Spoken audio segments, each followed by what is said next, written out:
శ్రీ మహాగణాధిపతయ నమః. ఐం మహాసరస్వత్యే నమః. శ్రీ లలితాంబికాదేవియే నమః. ద్వాదశ రాసుల వాళ్లకు అంటే 12 రాసుల వాళ్లకు ఈ ఆగస్టు నెలలో ఎలా ఉండబోతుంది అనే దాని గురించి ఇప్పుడు మనం తెలుసుకుంటున్నాం. మొదటగా మిథున రాశి వారికి ఈ ఆగస్టు నెల అంతా కూడా ఎలా ఉండబోతుంది అంటే 1వ తేదీ నుంచి 30వ తేదీ దాకా ఈ మాసం అంతా కూడా బాగుంది, యోగవంతముగా ఉన్నది. మీకు మంచి సత్ఫలితాలు గోచరిస్తూ ఉన్నాయి. మీరు అనుకున్నది అనుకున్నట్టు మంచి కార్యసాధన అనేటువంటిది చేస్తారు. మానసికముగా తృప్తి చెందుతారు. ఉల్లాసముగా ఉండటానికి ప్రయత్నాలు చేస్తారు. మీకు రాబడి బాగా పెరుగుతుంది. ఈ మాసములో కొంత నాకు వస్తుందో రాదో అనేటువంటి దిగులుతో ఉండేటువంటి మీకు తప్పకుండా వచ్చి తీరుతుంది. ఉద్యోగములలో మార్పులు వచ్చేటువంటి అవకాశము ఉన్నది. ఉన్నతమైనటువంటి స్థితికి వెళ్ళేటువంటి ప్రయత్నాలు చేస్తారు. డబ్బు పరంగా ధనపరంగా మీకు రావాల్సినటువంటిది తప్పకుండా వచ్చేస్తుంది. కొన్ని కట్టాల్సినటువంటివి కూడా ఒత్తిడి పెరిగి కట్టేటువంటి ప్రయత్నాలు చేస్తారు. రుణ బాధలు తీర్చుకుంటారు గాక. వాహనాలు నడిపేటప్పుడు జాగ్రత్తగా ఉండండి. ఎందుకంటే దూర ప్రయాణాలు అనేటువంటివి చేయకుండా జాగ్రత్త పడితే బాగుంటుంది. ఎక్కువగా ఆవేశము అనేటువంటిది పడకుండా ఆలోచనాత్మకమైనటువంటి నిర్ణయాలు తీసుకోండి, మేలు జరుగుతుంది. ఎక్కువగా ఆవేశముతో మాట్లాడేటువంటి దాని వలన మీకు కొన్ని ఇబ్బందులు కలిగేటువంటి పరిస్థితులు గోచరిస్తూ ఉన్నాయి. ఇంతేకాకుండా మీకు ఇంట్లో ఉండేటువంటి మీ పెద్దవాళ్ల యొక్క ఆరోగ్య విషయంలో జాగ్రత్తలు తీసుకోవాల్సినటువంటి అవసరము ఎంతైనా ఉన్నది. ఎక్కువగా బంధించేటువంటి ప్రయత్నము, ఎక్కువగా మీ మనస్సుకు తగ్గట్టే నడవాలి అనేటువంటి ఇది పెట్టుకోవద్దండి. ఎందుకంటే కొంచెం పట్టు విడుపులు అనేటువంటివి అవసరం. కాబట్టి జాగ్రత్తగా కొంచెము ఎదుటి వాళ్ళ మనస్సుకు తగ్గట్టుగా కూడా ఎప్పుడైతే మీరు ప్రయత్నాలు చేసి కాస్త వదిలేసినట్టుగా ఉంటారో మీకు మేలు జరుగుతుంది గాక. లేకుంటే ఎదురు మాట్లాడి అనవసరమైనటువంటి రగడలు, అనవసరమైనటువంటి పోట్లాటలు, మాట వలననే చిన్న ఇబ్బందులు అవి కలిగేటువంటి పరిస్థితులు గోచరిస్తూ ఉన్నాయి గాక. అందుకని తొందరపడి ఎవరిని ఏమీ మాట్లాడకుండా మౌనేన కలహము నాస్తి అన్నట్టుగా జాగ్రత్తగా ఉండండి. ఎక్కువ ఆలోచనలు చేయవద్దుగాక. ఏది ఎలా జరిగితే అలా జరుగుతుంది అని వదిలేసేయండి. డబ్బు పరముగా ఒక చోట చిన్న ఇబ్బంది అనేటువంటిది కలగవచ్చును. వచ్చేటువంటిది అదే ఆగిపోయిందే, ఉన్నట్టుండి ఆగిపోతే ఎలాగబ్బా అనేటువంటి ఆందోళన కలగవచ్చును. కానీ ఆగదు, వచ్చి తీరుతుంది గాక. దూర ప్రయాణాలు చెయ్యాలి అని అనుకుంటారు, చేయండి, పర్వాలేదు, ఏమి ఇబ్బంది లేదు. మీ పిల్లల వలన, సంతానము వలన మీకు మంచి యోగవంతమైనటువంటి ఇవి రాబోతూ ఉన్నాయి. ఏదైనా ఒక మంచి గుర్తింపు అనేటువంటిది మీకు కలుగుతుంది. మీ స్నేహితుల వలన, మీకు కావాల్సినటువంటి శ్రేయోభిలాషుల వలన మంచి జరుగుతుంది. దైవానుగ్రహము మీకు చాలా బాగా ఉంది, అనుకూలవంతముగా ఉన్నది. మీరు చేసేటువంటి ప్రతి పనిని ఒక్కసారి మీ ఇంటి ఇలవేల్పును తలుచుకొని మీరు ఎప్పుడైతే ముందుకు వెళతారో తప్పకుండా విజయము సాధించేటువంటి విధానముగా మీకు ఉండబోతూ ఉన్నది. ఒక సన్నివేశం ఏదో మీకు మనఃక్లేశము లాగా జరగవచ్చును. కనుక జాగ్రత్త. అయిన వాళ్ళు ఎవరైనా దూరం అయ్యేటువంటి పరిస్థితులు ఉండవచ్చును. కాబట్టి ఆచితూచి మాట్లాడండి, మేలు జరుగుతుంది. ఇక వ్యాపారస్తులకు చాలా అనుకూలవంతముగా ఉన్నది. వాహన పరంగాను, లోన్ల పరంగాను చాలా అనుకూలవంతముగా ఉన్నది. లోన్లు రావాల్సినటువంటి వాళ్లకు వస్తాయి. గవర్నమెంట్ నుంచి రావాల్సినటువంటిది ఏదైనా ఉంటే తప్పకుండా మీకు అది శాంక్షన్ అయి మీకు వచ్చేటువంటి పరిస్థితులు గోచరిస్తూ ఉన్నాయి గాక. పెద్ద పెద్ద వాళ్ళతో పరిచయాలు ఏర్పడతాయి. ఆ పరిచయాన్ని దృష్టిలో పెట్టుకొని ముందుకు మీరు ఒక అడుగు వెయ్యాలి, నేను ఒక ఉన్నతమైనటువంటి స్థితికి వెళ్ళాలి అని అనుకుంటారు. తప్పకుండా మీకు విజయం లభించి తీరుతుంది గాక. భూముల వలన, ఇంటి వలన, మీరు చేసేటువంటి ఉద్యోగము వలన ధనపరంగాను దైవపరంగాను అన్ని రకాల యోగవంతముగా ఉన్నది. మీరు తీసుకునేటువంటి నిర్ణయాలు 1-2 సార్లు ఆలోచన చేసి నిర్ణయాలు తీసుకోండి. ఎవరైనా మీ యొక్క విధానములో ఒక గురువును, ఒక మనిషిని, ఒక పెద్దవాణ్ణి, ఇతను చెప్పినట్టు నేను వినాలి అనేది పెట్టుకోండి. ఇంతవరకు లేకపోతే కూడా ఇప్పుడు ఒక మనిషి అని పెట్టుకోండి. తప్పకుండా భవిష్యత్తులో మీకు ఒక మంచి మార్గదర్శకత్వం ఏర్పడుతుంది అనేటువంటిది తెలియజేస్తున్నాను. రాజకీయాల్లో ఉండేటువంటి వాళ్లకు అనుకూలవంతముగా ఉన్నది.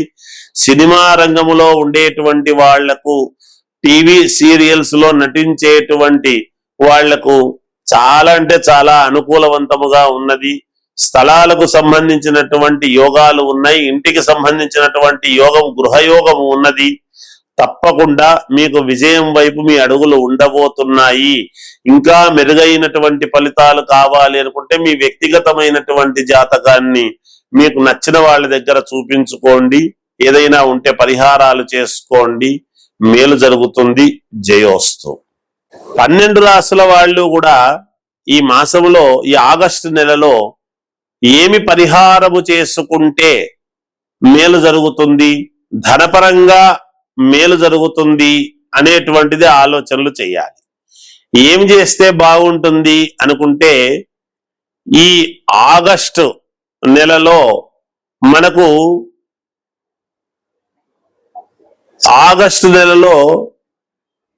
మీరు చేయాల్సినటువంటిది ఏమిటి అంటే, ఒక 5 పిరికెళ్ళు కందిపప్పు తీసుకోండి. ఒక ఎర్రటి గుడ్డలో కందిపప్పు వేయండి. వేసిన తర్వాత 5 ఒక్కలు కూడా అందులో వేయండి. అందులో వేసి మీరు ఒక గణపతిని చేసి గణపతి అష్టోత్తరము, లక్ష్మీ అష్టోత్తరము చదవండి.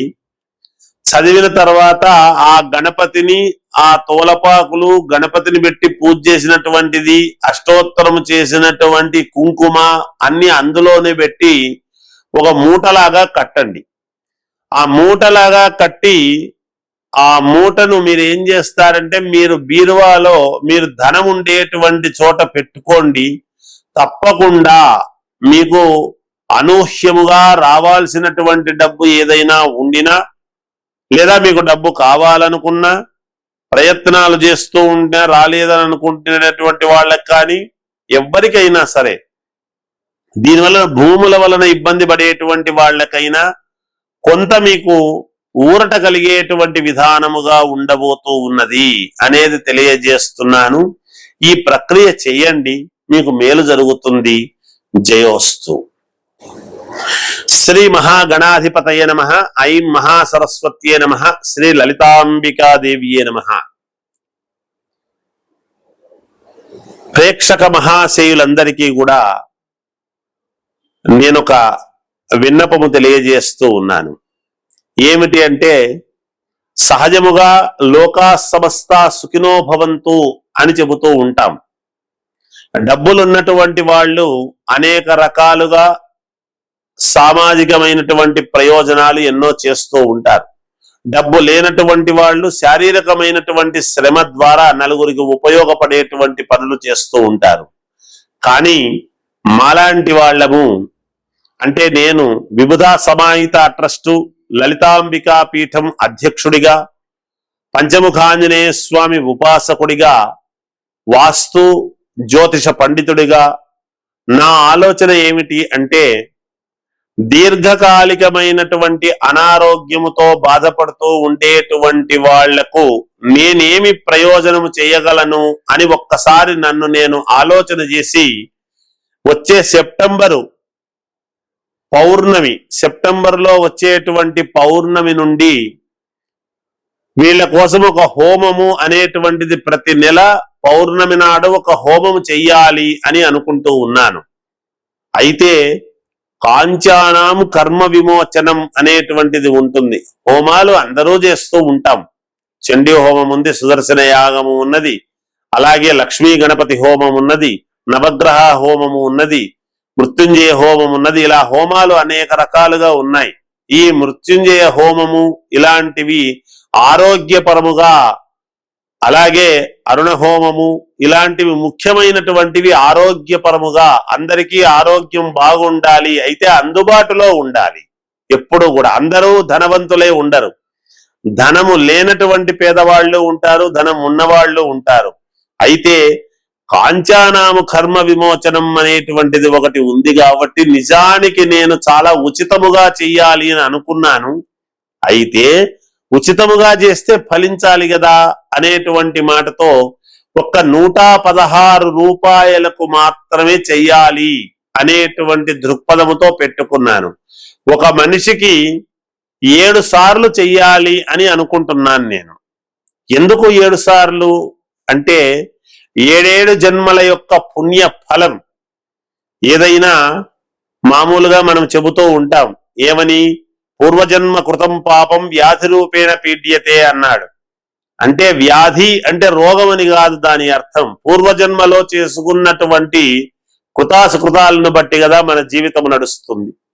అందువలన ఈ జన్మలో మనము కొంచెము ఎవరైనా సరే, ఎట్లాంటి వాళ్ళైనా సరే, నాకు ధనికమని పేద అని అలాంటివి ఏమీ లేదు, తప్పుగా అనుకోవద్దండి గాక.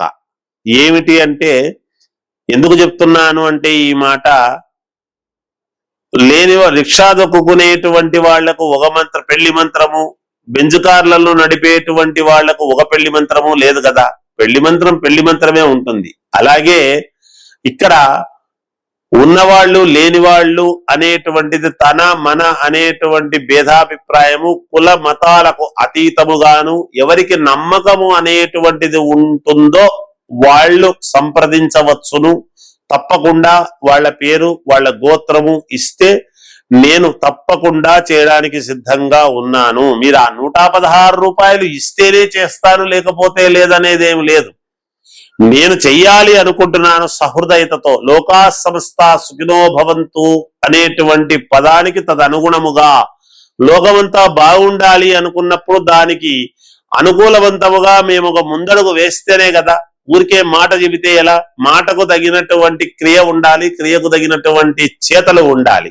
అందువలన అలా చెయ్యాలి అనేటువంటిది నాకు లలితాంబికాదేవి యొక్క అనుగ్రహముతోనూ పంచముఖ ఆంజనేయ స్వామి అనుగ్రహముతోనూ భావించి ఇది నేను అందరికీ చేరువ కావాలి, ప్రజానీకానికి అంతటికీ కూడా అందరికీ తెలిసి దీన్ని సద్వినియోగం చేసుకుంటారు అని ఆశిస్తూ జయోస్తు.